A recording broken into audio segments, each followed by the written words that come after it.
how to become the best versions of yourself. Because manhood is exceptionally hard and life is hard. But how you shape yourself will determine how hard it is for you and how miserable it will be. I want everybody here who's watching this, I consider this a matter of social responsibility. I want you to pull up a chair and eliminate all the distractions, because I'm going to speak to each and every one of you as if you were my son or a student or someone I'm trying to mentor. I'm going to imagine that all of you know nothing, and we're talking from the complete ground up. I've said this many times in many different iterations on different podcasts, but I want to repeat it again. As a man, there is no easy life. If you're looking for an easy life, you should have been a girl. You made a mistake. Yep. Your life is not about being easy. Your life is not about being happy. Your life is always going to be difficult. All of the pain you feel, all of the sadness you feel, you're supposed to feel as a man, and you have two effective binary choices. You either go through the suffering and go through the trauma and go through the hardship it takes to be a man of value, or you suffer eternity as a nobody. And being invisible, I would argue, is almost worse. You can have a very stress-free life if you work in Starbucks. You don't care about the Starbucks once you clock off. You're not at work at the time. You go home, you play video games, and you exist until you die. That's stress-free, but you have to suffer being a nobody. Alternatively, you can go out there into the world, try and implement your mark on the world, work hard, try to get rich, more money, more problems. You can try and start a business, the stress of that. You can lose your girlfriend because all you're doing is working. This is a new level of stress, a new level of trauma, but at least you'll be a somebody at the end of it. There's two ways to suffer. You either suffer as to becoming a somebody, or you suffer as a perpetual and forever nobody. What did Napoleon say? He said, glory is fleeting, but obscurity is forever. Absolutely. Glory is fleeting, but obscurity is forever. And when he says fleeting, that's a really good point, because everything in life is rented, especially your glory as a man. When you have a good body, it is not a good body as complete. It's not finished. You haven't completed the task. You have rented that good physical condition. You must train every day to retain it. So everything is rented. Your body, you don't just get a good body and you're done. You still have to go to the gym every day to maintain that good body. You don't just get a hot girl and it's done. You still have to work hard for her to always love you and respect you. You don't just start a business and now you're rich. No, you have to start a business and work on that business every day. If you take your eye off the business, it will fail.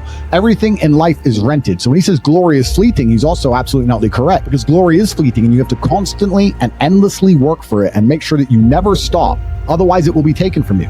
But obscurity is forever. If you never make a mark on the world, then you effectively never existed. Yeah. And when you're gone, nobody will care. The reason our Father is discussed at length is because of who me and Tristan are, and the reason we will be discussed forever is because who our sons will become. And that's very important, because you have a duty to your ancestors and you have a duty to God. So you must make a choice. And this is genuine choice for you people at home. Do you want to live in obscurity forever and be invisible and not matter and have an easier life? I would argue that it's not easier, because in your heart and in your soul, you're going to feel guilty knowing you could have been something you're not, and you have a duty to your ancestors and to God to be the best version of yourself. Or do you want to try your absolute best and struggle and suffer every day of your life, paying the rent for all of the amazing things around you?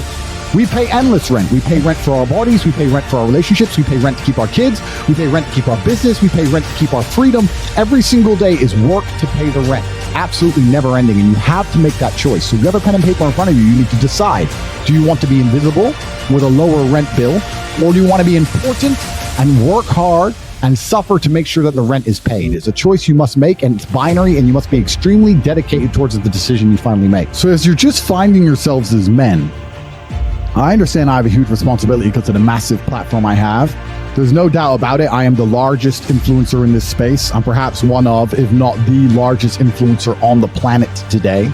And I have a massive responsibility to try my best to improve the world and teach people important things. And it's very difficult, as most of you men are just finding yourselves, trying to figure out what and who you should be in a culture with little to no proper guidance. If you remove me from the internet, you have a whole bunch of loudmouths who've not achieved anything amazing or remarkable in their real lives. Who don't act in a respectful way. Who've not had any real world achievements. There's a few people I can name who aren't like that, but we're generalizing. And then you have a largely matriarchal society and a matriarchal education system that you're beholden to. So who's teaching you to be a man? If you're fortunate enough to have a fantastic father, great. But if you don't, there are very little lessons, and there's basically no guidance out there explaining to you the self-accountability which is required to be a man. Everything we were just saying to you earlier about making the choice of being invisible or being highly important and paying the rent for one of those two choices, that's based around absolute and utter brutal self-accountability. You must accept the decision you want to make, and you must accept that everything is your fault. Everything is on your shoulders, regardless of what God throws at you. I'll give you an example. Me and you were in jail. Did we still have bills to pay? Did we still have mouths to feed? Absolutely. Did we still have a business to run? We're locked in a Romanian jail cell with no access to the outside world, and we still had responsibilities, and we were still absolutely and utterly accountable for those. We didn't sit and say, well, I'm in jail, so they don't matter. Let them take care of it. No, they do matter. We're men, and they must be handled, and we found a way to handle it regardless. Even though we believe we shouldn't have been in jail, even though it was unfair, even though it was a matrix attack, we still took absolute and utter self-accountability for the situation and all of our problems. We never skipped a beat. We never missed a single payment. We never let anyone starve. We handled absolutely everything from a jail cell. And you have to sit here and understand, most of you are in absolute freedom, not meeting your responsibilities. How are you going to meet your responsibilities if you become important enough to be locked in a jail? How are you going to meet your responsibilities when you're heartbroken? How are you going to meet your responsibilities if you lose all your money? And we're not talking just about our immediate family in a selfish way. I'm talking about my employees. I have over 300 plus employees, security guards who rely on their salary that they get from our company to feed their families, and that's their job. It's not their fault I was locked in jail. I'm the man who hired them. I have a responsibility to make sure everyone's salaries are paid, make sure everyone's family is fine. There's a massive triangle, a massive pyramid built underneath men like us, of people who need to eat, and people who do us a service, and people who need their money in exchange. I couldn't just say, you know what, I'm in jail. They'll understand. What would I expect these people to do? You know, this is their job. They work for me, and it's my responsibility to make sure everyone's getting their paycheck, even if I'm locked away, which is scary because how would you accomplish the same thing? Imagine you have 3 months. You have 45 minutes on the phone 3 times a week. That's all you get for 3 months. Would you be able to make sure that everybody you care about and everybody who depends on you and all the people who depend on you from a business perspective, all the people who work with you, work for you, are fed, provided for, getting their salary, getting their paycheck? Could you do that? If not, keep working. Absolutely. Because we pulled it off. Absolutely. Just about, my friend. We got it done. And we're preparing ourselves for anything else that might happen in the future to make sure we can always get it done.